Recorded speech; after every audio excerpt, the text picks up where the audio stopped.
안녕하세요. 밀리터리 미니어처 매니아 3M입니다. 아주 정밀하게 제작되지 않은 미니어처를 보면 대부분 달고 있는 미사일의 형태가 비슷비슷합니다. 그리고 그 형태의 미사일을 달고 있는 기체는 미국, 유럽, 소련 등 다양한 기체임에도 그 단순화한 형태는 별로 차이가 없습니다. 그것도 그렇게 틀린 게 아닌 것이 대부분의 전투기는 1차적으로 적외선 유도 방식의 열추적 미사일 탑재가 가능하고 그 열추적 미사일 외관은 대부분 엇비슷한 부분이 많습니다. 여기 미국의 사이드와인더, 소련의 아톨 아처 미사일, 프랑스의 매직 미사일, 다들 생긴 게 비슷비슷합니다.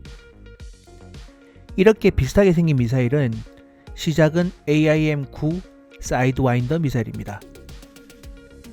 비슷한 시기에 사용된 레이더 유도 미사일인 AIM-7 미사일이 한참 전에 AIM-120으로 교체된 데 반해 AIM-9 미사일은 엄청나게 많은 개량을 거치면서 유럽에서 IRIS-T 단거리 적외선 유도 미사일이 나오기는 현재 시점까지 현역을 지키면서 뿐만 아니라 최고 성능의 공대공 미사일로 자리매김하고 있습니다.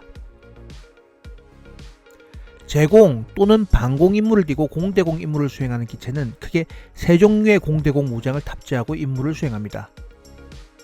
통상적으로 2km 이내에서 전투를 수행하게 되는 경우 기관포를 사용하게 되는데 미사일의 성능과 유도 능력이 향상되면서 기관포를 탑재하지 않는 기체도 많습니다.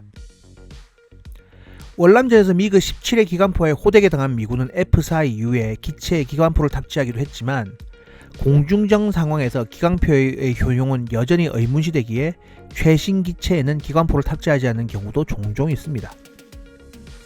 그리고 2km 이내 초근접 전투의 범위를 넘어서는 거리에서 열추적 적외선 유도 미사일을 사용합니다. 아무리 성능이 뛰어나다고 해도 적외선이라는 광학적 정보를 이용하여 추적하는 만큼 그 거리는 제한적일 수밖에 없습니다. 제한적인 거리는 미사일 크기를 작게 설계하게 되고 크기와 중량이 작은 미사일은 고기동의 상황에서도 발사할 수 있는 장점이 있죠. 무엇보다도 일단 발사 이후에는 광학적 특성을 이용하여 추적하므로 유도 때문에 묶이지 않고 바로 이탈할 수 있는 파이어 앤 포겟이 가능한 미사일입니다. 대부분의 경우 레이더 유도 미사일 대비 운영 조건이 까다롭지 않아서 열추적 미사일은 전투기가 아니라도 공격기 등의 군용기에서 운용이 가능합니다. 그리고 30km가 넘어가는 위치에서는 레이더 유도 미사일을 사용하게 되죠. 레이더 유도 미사일을 사용하기 위해서는 전투기 자체에 레이더 유도 능력이 필요하므로 레이더 유도 미사일을 장착할 수 있는 기체는 제한이 있습니다. 일단 비싸고 어느 정도 덩치가 있는 기체들이죠. 레이더 유도 미사일에 대한 설명은 이번 영상의 주제가 아니니까 한번 시간을 잡아서 설명을 드리도록 하겠습니다.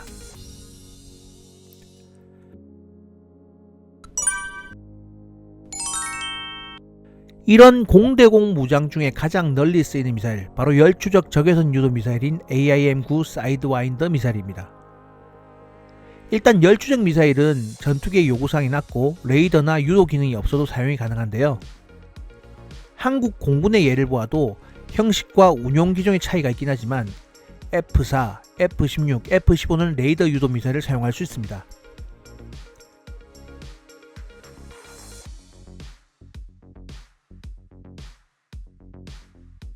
F-5의 경우는 레이더 유도 미사일을 사용할 수 없죠. F-16은 초기형에는 레이더 유도 미사일을 사용할 수 없다가 이후 개량부터 AIM-120을 사용할 수 있도록 개량됐습니다. 이런 사이드와인더는 미국뿐만 아니라 전 세계 적외선 유도 미사일의 표준이라고 해도 이견이 없을 겁니다. 전 세계에서 가장 많이 사용되는 적외선 유도 미사일을 예를 들어보면 AIM-9 사이드와인더, K-13 아톨, R-73 아처, R-50 매직 같은 미사일이 널리 사용되고 있습니다. 이런 미사일들은 하나같이 그 형태가 비슷비슷합니다. 요즘 나온 IRIS-T의 경우 미사일의 형태가 약간 다르긴 하지만 이런 형태의 미사일은 거의 적외선 유도 미사일의 표준 형태라고 할 수 있습니다. AIM-9 이전에 사용되는 미사일은 AIM-4 펠콘이었습니다. 이 미사일의 형태는 지금 일반적인 공대공 적외선 유도 미사일과는 약간 다른데요. 오히려 축소된 형태의 피닉스 미사일 또는 공대지기 매버릭 미사일의 형태와 비슷하죠. 형태의 우위를 떠나서 너무나도 떨어진 성능으로 인해서 단명한 펠콘을 대체하기 위해 개발되기 시작한 사이드와인더는 이후 당시 미사일 수준으로 뛰어난 비행 성능과 명중률로 인해서 주목을 받게 됩니다. 중국과 대만의 충돌로 인해서 발생한 대만 해협 항공전에서 중국군의 전투기에 엄청난 위협으로 사용됐죠. 물론 기총 위주의 공대공 전투를 완전히 뒤집은 것은 아니고 당시 격추된 중국 공군의 14기의 미그 17의 대부분은 기총으로 인해서 격추된 거지만 그 사이드와인더의 존재만으로도 중국 공군의 움직임을 크게 위축시킨 것만은 틀림없습니다.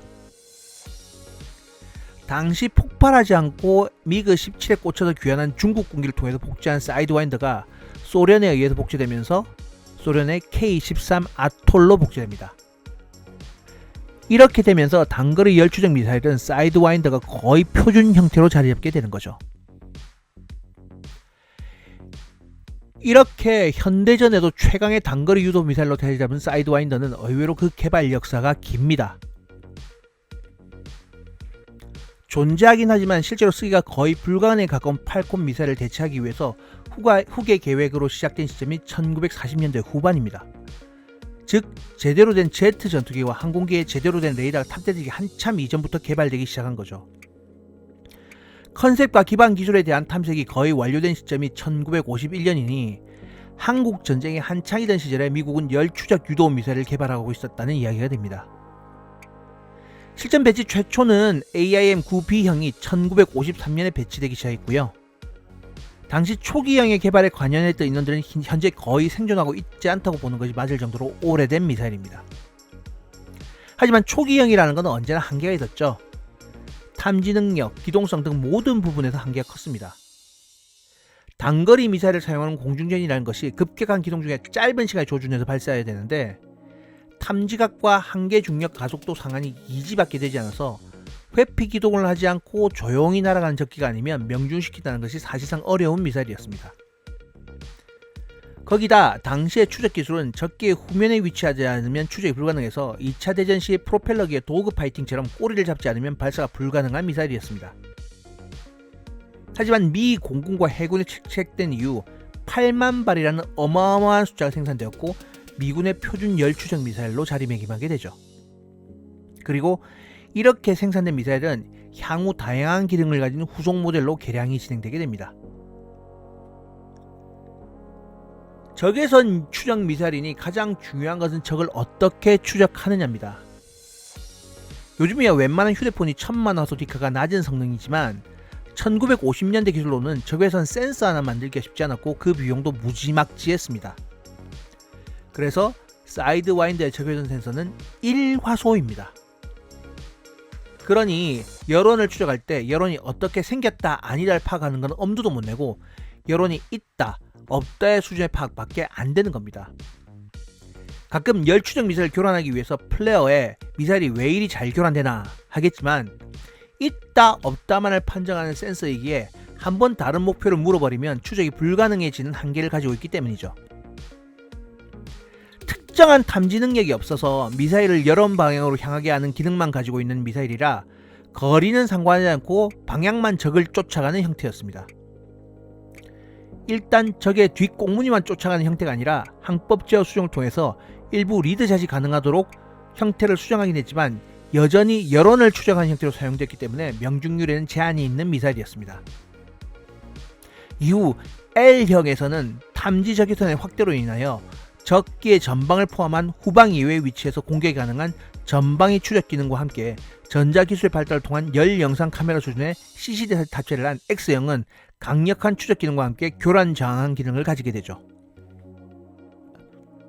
이번 동영상에서는 사이드와인더의 시작과 개발 역사에 대해서 알아봤습니다. 다음 동영상에서는 사이드와인더의 기계적 능력과 한국 공군의 운용에 대해서 알아보도록 하겠습니다.